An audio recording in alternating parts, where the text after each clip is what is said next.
Despite unremitting anti-Semitism and persecution, many Jewish communities managed against great odds to remain in the Promised Land during the long interval between the Roman dispersion and the events leading to the re-establishment of the Jewish state in 1948.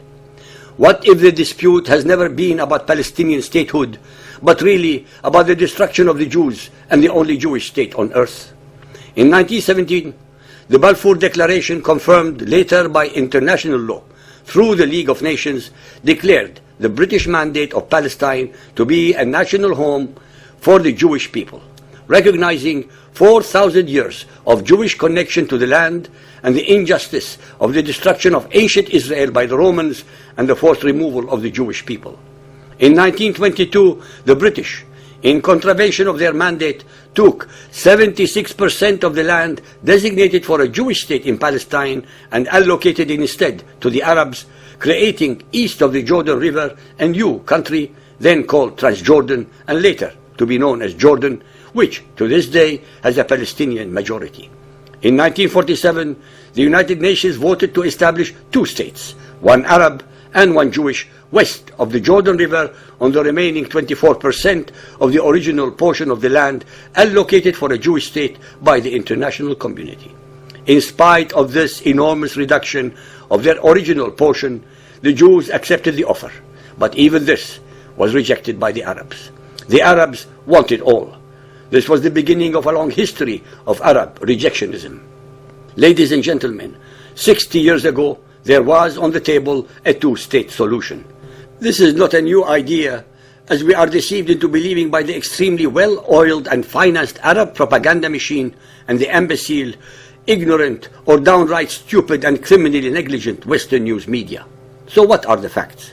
In 1948, the newly reborn state of Israel was invaded by 5 Arab armies from Egypt, Lebanon, Iraq, Syria, and the Arab Legion of Jordan, all of whom made it crystal clear that they intended to destroy the tiny Jewish state at its birth and to massacre its citizens, hundreds of thousands of whom were Holocaust survivors. The Jews, who were literally fighting for their very survival, were able to defeat all the Arab armies who were forced to sue for a ceasefire. The cessation of hostilities was supposed to be a prelude for further negotiations between Israel and her Arab neighbors for a permanent peace. The Arab demands were, as was and continues to be the norm, one-sided and tantamount to asking Israel to self-destruct. I have to point out a few simple but important details that invariably and very conveniently escape the intellect and morality of the Arabs. Before the war against the Jews and the establishment of the State of Israel, there were no Arab refugees. According to the records kept by the British about the demography of mandated Palestine, more and more Arabs from the surrounding countries settled in Palestine because of the prosperity that the Jews were bringing to the land. The Palestinian Arab refugees were the product of a war of aggression by the surrounding Arab states as well as by the Palestinian Arabs against the UN resolution creating a two-state solution to the Arab-Jewish dispute.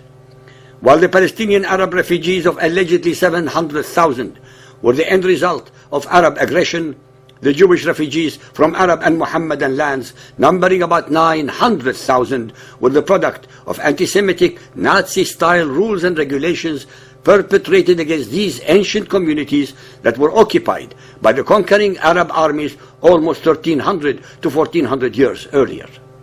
During the same period of 1947-48, the British also left India and the division of the subcontinent into a secular Indian state and a Muslim Pakistan.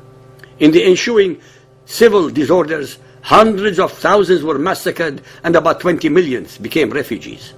There are no UN resolutions demanding any compensation or the right of return to any of the Jewish or Hindi refugees, but only for the Palestinians.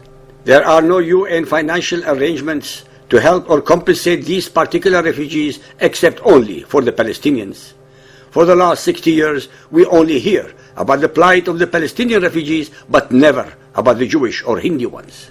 While the Jewish and Hindi refugees were absorbed by their respective nationals, the Palestinians were and are still used as tools for keeping the Arab leaders in power under the pretext that they are fighting for their cause. While the Palestinian refugees have been helped financially by the Western governments and by some of the Arab states with billions of aid dollars, not a penny was raised for the Jewish or Hindi refugees. The Palestinian refugees escaped to the neighboring Arab states only a few miles in any direction, speaking the same language, having the same beliefs and traditions, while the Jewish refugees had to travel in many cases hundreds and thousands of miles, speaking 70 languages and dialects with incredibly different traditions. While the Jewish refugees suffered as much, if not more, than the Palestinian ones for the first decades of their exile in the refugee tents, as we speak today, they became assimilated and productive members of their country. Unfortunately, as we see on television and read in the news media, the Palestinian refugees did not assimilate and or integrate among their brothers and sister Arabs, but remained a sore on the body of the host countries. While the Jews of Israel from 70 different countries around the world created a thriving and vibrant, free, all-inclusive democracy, we see the Palestinian people at war with each other as well as with their host Arab people. If it were true that the Jews were using ethnic cleansing against the Palestinian Arabs, then how can any human being explain the fact that there are 1.5 million Palestinian Arabs as citizens of the State of Israel of 5 million Jews, while one cannot count more than 10,000 Jews among 330 million Arabs in 22 states? So who actually achieved the ethnic cleansing? As we have amply demonstrated about Muhammad, that he always accused his victims of the very acts that he perpetrated against them. This is the methodology of projective identification. Muhammad's followers have been inordinately successful in their propaganda by using this methodology so effectively that most of the Western news media fall head over heels for their lies and mendacities. Once more, I would like to point out to you, our listeners, that a two-state solution has been on the table for the last 60 years, but was always rejected by the very Arabs, who are deceptively claiming that this is all they are aiming for. 60 years have been wasted to be told today that all that the Arabs want is a two-state solution. The level of hypocrisy and mendacity displayed by the Arabs and the media is so obscene it beggars belief and morality. Israel survived the war of Arab aggression against its establishment, and from 1948 to 1967, the West Bank and the Gaza Strip were in Arab hands, and there was no Jewish occupation of these territories then.